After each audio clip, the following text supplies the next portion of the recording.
C'était un entretien très attendu dans le cadre de ses consultations sur le projet de constitution européenne. Jacques Chirac recevait tout à l'heure François Hollande, le premier secrétaire du Parti socialiste qui en a profité pour défendre sa conception de l'Europe.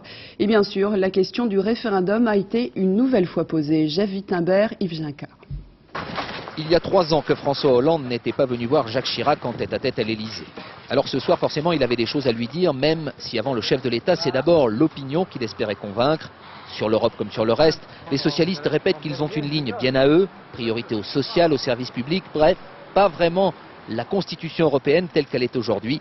Résultat, après 1 heure de discussion avec Jacques Chirac.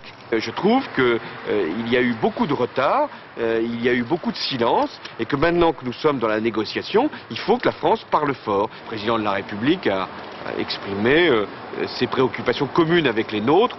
Ce que nous lui demandons, c'est de passer, comme sur d'autres sujets, des mots aux actes.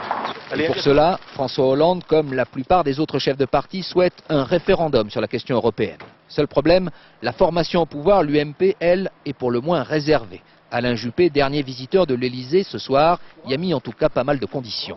Si on se rend compte que les Français vont bien répondre à la question qui leur est posée et pas à côté, si certains partis politiques n'en profitent pas pour faire de la démagogie, si on peut arriver par exemple à un accord bipartisan sur un sujet comme celui-là qui est central pour l'avenir de la France.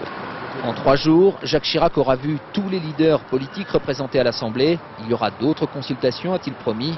Visiblement sur l'Europe, le président souhaite se donner du temps.